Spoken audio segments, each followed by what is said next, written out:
Hola a quienes nos escuchan hoy y bienvenidos a un nuevo análisis detallado.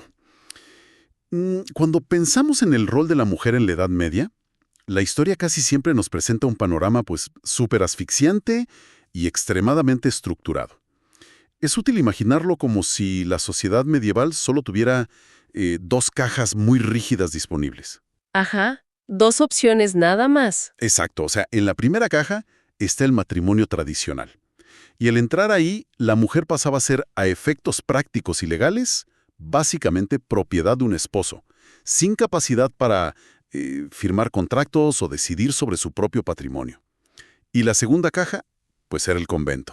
Claro, el escape espiritual, digamos. Sí, pero ahí la mujer escapaba del matrimonio, sí, pero pasaba a estar bajo la autoridad estricta de la Iglesia, encerrada en un régimen de obediencia absoluta y, por lo general, aislada del mundo exterior. Es que era un sistema binario perfecto para mantener el control, ¿no? O sea, o se dependía de un hombre en el ámbito doméstico o se dependía de una jerarquía institucional masculina en el ámbito espiritual.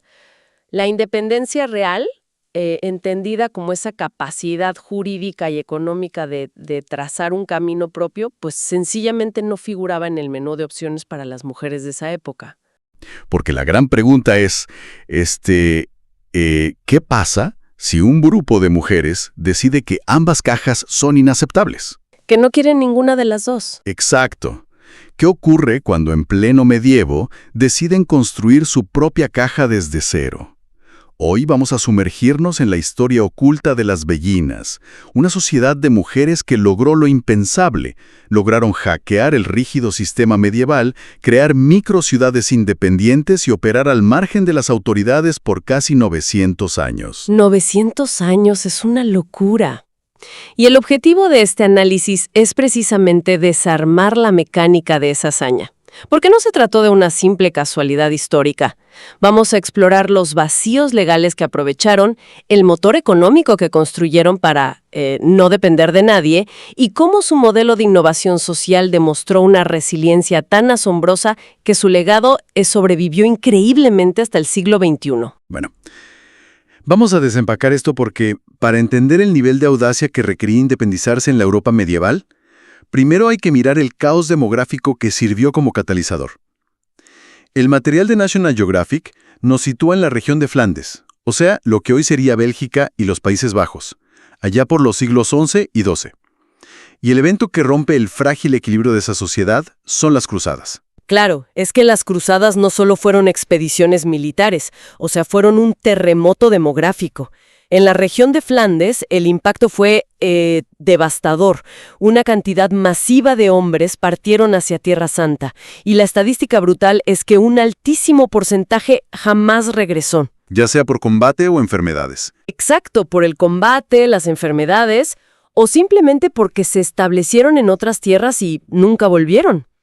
Entonces, de repente, la sociedad europea se encontró con una crisis sin precedentes, lo que los historiadores a veces llaman un excedente demográfico de mujeres. Claro, o sea, el sistema estaba diseñado para emparejar a todos y de pronto la matemática ya no cuadra.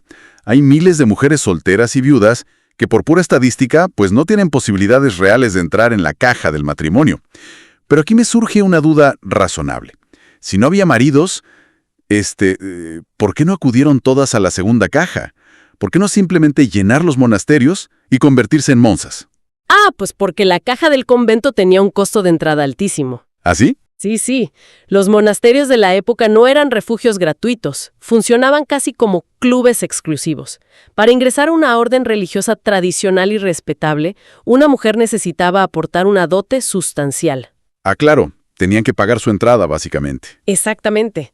Y la mayoría de estas mujeres que quedaron a la deriva tras las cruzadas no pertenecían a la alta nobleza. Eran mujeres de clase media o baja que no tenían los recursos económicos para comprar esa entrada al convento. Y además la infraestructura monástica simplemente colapsó. Los conventos existentes se saturaron rapidísimo. No había espacio.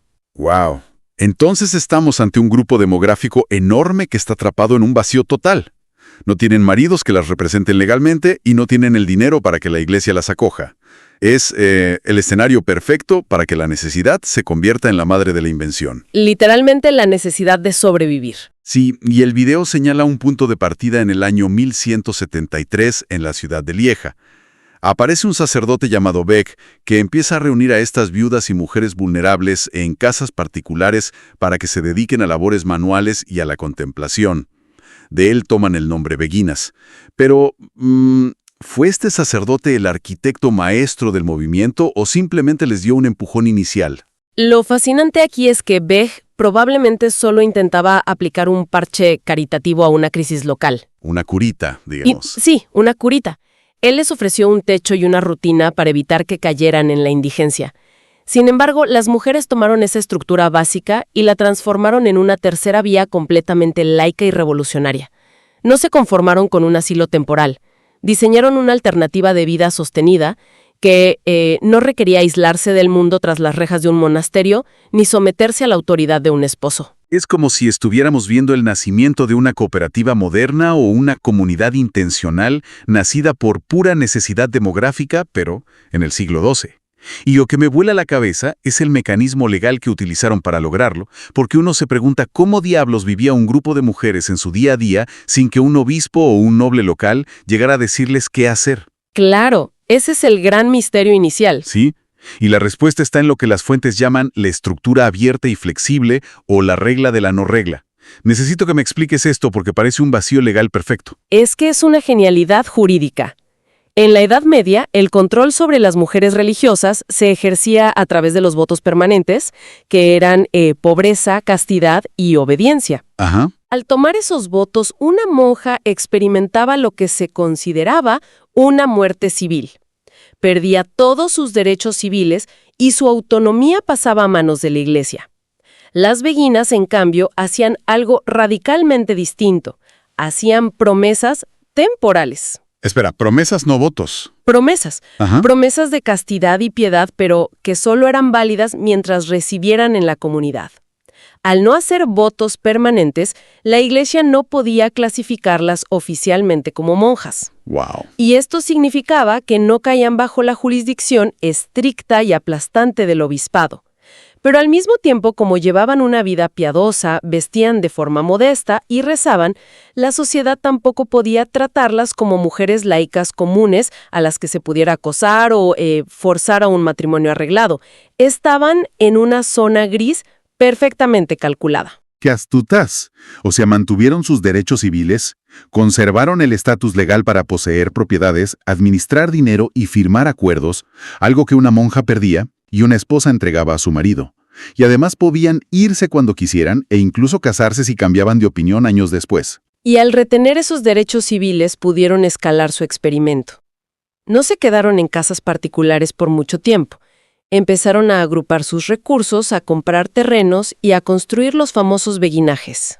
Los beguinajes, claro. Sí, estamos hablando de complejos residenciales masivos que funcionaban como microciudades dentro de las grandes urbes medievales de Flandes. Y aquí es donde se pone realmente interesante, porque las descripciones físicas de estos beguinajes son increíbles. El material detalla que tenían calles internas, plazas, sus propias capillas, talleres de trabajo, enfermerías y huertos. Eran ciudades en miniatura. Sí, totalmente, autónomas. Pero el elemento arquitectónico más crucial es que rodeaban todo este complejo con una muralla altísima, separándose físicamente del resto de la ciudad. Y la regla número 1, dentro de esa muralla, era terminantemente prohibida la presencia de hombres, especialmente al caer el sol. Esa muralla es un símbolo físico del vacío legal que habitaban.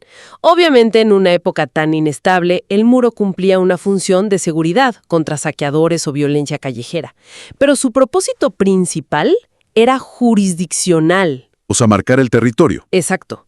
El muro le decía al clero y a la nobleza, de las puertas para adentro, nuestras reglas aplican. De las puertas para afuera, está el patriarcado. A mí me resulta imposible no comparar esto con una incubadora de startups exclusiva para mujeres. Imagina un grupo de emprendedoras que construyen un ecosistema cerrado, bloqueando la interferencia exterior del patriarcado para poder experimentar con sus propios modelos de negocio y convivencia. Es una analogía súper acertada. Pero a ver, construir muros de piedra, levantar capillas y mantener a cientos de mujeres requiere capital. mucho capital. ¿Cómo lograban financiar todo esto? No tenían fondos del Vaticano, no había esposos ricos firmando cheques. ¿De dónde salía el dinero? Bueno, si conectamos esto con el panorama general económico de esa era, Flandes no era un lugar cualquiera. Era el epicentro industrial y comercial del norte de Europa. El motor de esa economía era la industria textil. Las beguinas entendieron su entorno a la perfección y se integraron de lleno en ese mercado. Haciendo ropa. Hilado, tejido, bordado y blanqueo de telas. Pero espera un momento. La industria textil en las ciudades medievales estaba controlada por los gremios, ¿no? Y los gremios eran, pues, clubes de hombres súper exclusivos y muy celosos de sus monopolios. ¿Cómo es que los gremios permitieron que un grupo de mujeres compitiera contra ellos? Es que no se lo permitieron sin pelear. Tuvieron choques inmensos con los gremios precisamente por eso. Los gremios intentaron prohibirles la venta de sus productos muchísimas veces, pero las beguinas utilizaron su modelo comunitario para ser más eficientes. ¿Cómo así? Pues al vivir juntas, centralizaban la producción. Podían comprar materia prima, como la lana, al por mayor. Trabajaban a destajo dentro de sus muros, sin estar sujetas a los horarios o precios fijados por los hombres de la ciudad. Claro. Lograron crear una economía de escala rudimentaria que les permitió ofrecer textiles de muy alta calidad a precios súper competitivos. O sea, integración vertical en el siglo XIII. Controlaban desde la manufactura hasta el producto final y reinvertían las ganancias en la comunidad. Eso las hizo económicamente a prueba de balas. Exactamente. Y lo que más me impacta de este análisis es el contraste. Por un lado, levantan un muro de ladrillo inmenso para aislarse del sistema opresivo. Pero por otro lado, utilizan toda esa riqueza generada por sus telares para abrir unas puertas inmensas a las personas que ese mismo sistema medieval dejaba tiradas en la calle. Ese es el salto de la supervivencia a la innovación social pura. No se enriquecieron para acumular oro. Utilizaron su independencia financiera para crear la primera red de seguridad social, gestionada íntegramente por mujeres. De hecho, National Geographic las cataloga acertadamente como las precursoras del trabajo social moderno y de la enfermería. ¡Wow! Precursoras de la enfermería. Sí, porque no solo abrieron hospitales para los enfermos que nadie más quería tocar, sino que sus puertas estaban abiertas para las mujeres más marginalizadas. Y las fuentes son explícitas en esto. Recibían a niñas abandonadas, a chicas que se habían quedado embarazadas fuera del matrimonio y que enfrentaban el destierro o la muerte, e incluso acogían a prostitutas que querían salir de las calles.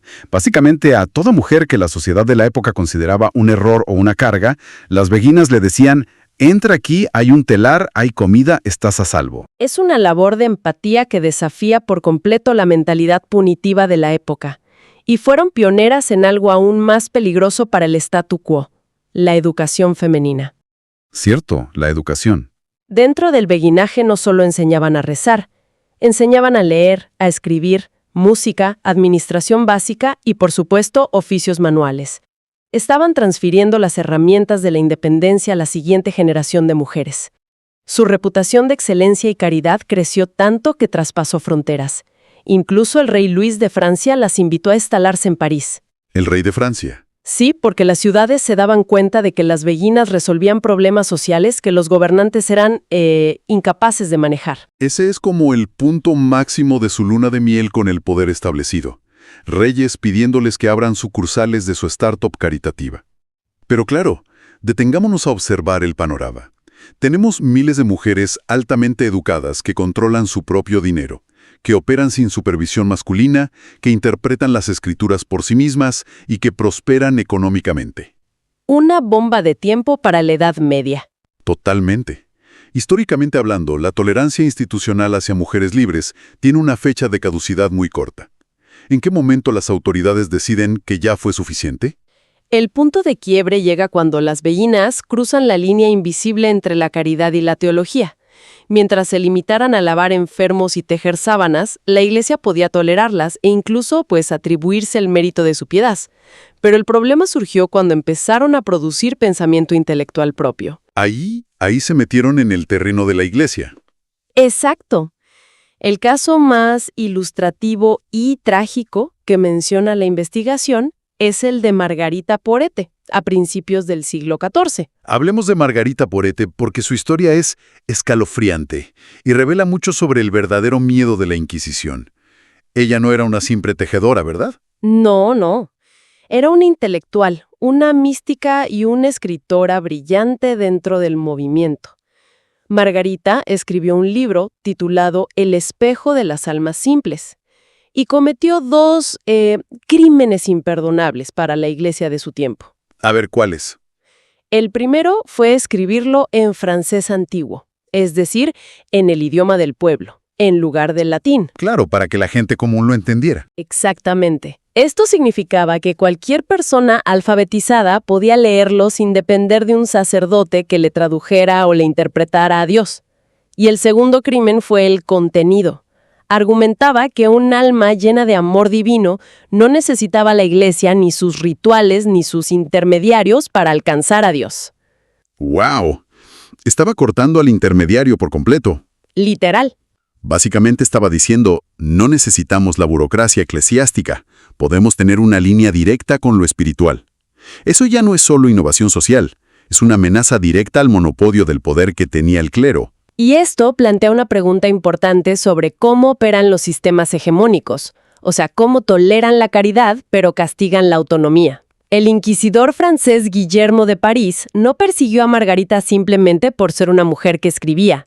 La persiguió porque su libro demostraba que el sistema entero de control institucional era prescindible. ¡Qué fuerte! Muy fuerte. Y el desenlace fue brutal. Margarita fue quemada en la hoguera en París en 1310. Y este evento desató una persecución sistemática. Y el video señala que esto no fue un incidente aislado de un inquisidor fanático. Las altas esferas tomaron nota. Al año siguiente, en 1311, se convoca el Concilio de Viena, donde la Iglesia intenta asestar un golpe mortal. Van con todo contra ellas. Sí, emiten decretos que condenan específicamente el estilo de vida beguino, acusándolas de herejía y ordenando la disolución de sus comunidades. Tratan de forzarlas a entrar finalmente en la caja del convento tradicional de la que habíamos hablado. Y aquí es donde la historia de las beguinas pasa de ser fascinante a ser absolutamente legendaria. Porque frente a la condena del propio Papa, frente a la amenaza real de la hoguera y la excomunión, se adaptaron. ¿Se adaptaron? Sí, ¿no? Iniciaron una guerra armada que obviamente hubieran perdido. Utilizaron una estrategia de mimetismo y alianzas locales. Pero, a ver, ¿cómo logras esquivar un edicto papal en plena Edad Media? Suena imposible. Aprovechando las fisuras del poder feudal. Las beguinas aportaban muchísimo dinero y estabilidad a las economías locales de Flandes. Así que muchos obispos locales, nobles y reyes, básicamente se hicieron de la vista gorda. Ah, el dinero habla. Siempre. Y además, las beguinas hicieron concesiones superficiales. Aceptaron tener un sacerdote masculino que supervisara formalmente la parroquia del beguinaje. O ajustaron ligeramente su vestimenta para parecer más ortodoxas. Una fachada. Exacto. Pura fachada. Porque detrás de la muralla, la estructura comunal de apoyo mutuo, la retención de sus bienes y su independencia práctica continuaron casi intactas. O sea, hicieron lo mínimo indispensable para aplacar a los burócratas, pero mantuvieron su esencia. Fueron maestras de la diplomacia silenciosa. Unas estrategas impresionantes. Y así lograron sobrevivir al medievo. Pero lo que me deja sin palabras es que no solo sobrevivieron al medievo, superaron la agitación de la Reforma protestante, esquivaron la furia de la Contrarreforma católica, atravesaron la Revolución Francesa, la Revolución Industrial y hasta las 2 guerras mundiales. Es un nivel de resiliencia absurdo. Sí. El documental menciona que su número disminuyó a partir del siglo XVII, claro, porque las opciones para las mujeres empezaron a expandirse lentamente en la sociedad moderna, reduciendo la urgencia extrema que les dio origen.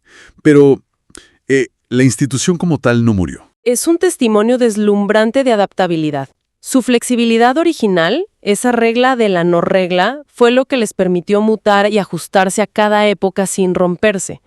Y el dato que aporta National Geographic para cerrar esta línea temporal es profundamente conmovedor. Esta tradición que nació con mujeres huyendo de los escombros demográficos de las cruzadas en el siglo XII, llegó a su conclusión biológica apenas en el año 2013. Entonces, ¿qué significa todo esto? O sea, quiero detenerme a saborear ese dato. Año 2013. Marcela Patin, la última beguina del mundo, falleció en esa fecha.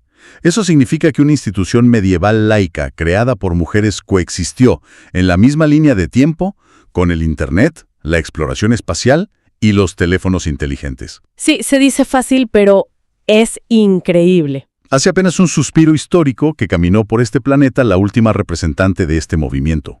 Y la muerte de Marcela marca el fin humano de la tradición, pero el legado físico persiste. Los beguinajes, esas fortalezas de ladrillo y jardines serenos que construyeron con los ingresos de sus telares, pues siguen en pie. De hecho, en 1998, 13 de estos beguinajes flamencos fueron declarados Patrimonio Mundial de la Humanidad por la UNESCO. ¡Qué maravilla! Se preservan no solo como curiosidades arquitectónicas, sino como monumentos reales a la resistencia pacífica y la autonomía.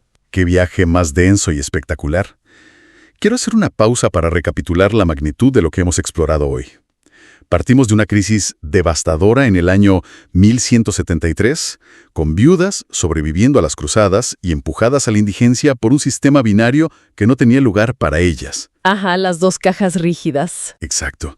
Vimos cómo descubrieron un vacío legal maestro a través de las promesas temporales, lo que les permitió poseer propiedades y eludir a la iglesia. Y cómo levantaron muros para crear un espacio jurisdiccional propio y dominaron la industria textil integrándose verticalmente. Sí. Y fuimos testigos de cómo transformaron ese poder económico en la primera gran red de asistencia social y educativa para mujeres marginadas, enfrentando después el terror de la Inquisición y la hoguera, con una adaptabilidad que les permitió resistir 900 años. 900 años, operando en los márgenes de la sociedad, hasta llegar a la muerte de Marcela Patin en 2013, y el reconocimiento de la UNESCO. Cuenta en casa. Al inicio hablábamos de las cajas rígidas en las que la sociedad medieval intentaba forzar a estas mujeres. Ellas nos dejaron una lección táctica magistral. Totalmente. Cuando el sistema te ofrece opciones que te asfixian, a veces la estrategia más efectiva no es chocar frontalmente contra el sistema para intentar destruirlo. El desgaste de esa pelea suele ser fatal. A veces la verdadera genialidad está en construir en silencio y con mucha paciencia un sistema paralelo. Su propio beguinaje. Exacto. Y en un mundo contemporáneo donde tantas instituciones se sienten igual de rígidas y donde el agotamiento de intentar encajar es una constante, pues esta historia resuena muchísimo. Vale la pena preguntarnos, ¿cómo se vería un beguinaje moderno hoy en día? ¿Cómo podemos empezar a levantar ladrillo a ladrillo nuestros propios espacios seguros, autosuficientes y con un propósito comunitario al margen de las presiones de hoy? Una gran reflexión final. Ha sido un privilegio absoluto desenterrar esta historia. A quienes nos escuchan, sigan buscando debajo de la superficie, cuestionando las narrativas oficiales y, sobre todo, no dejen que nadie les obligue a entrar en una caja que no construyeron. Nos escuchamos en el próximo análisis detallado.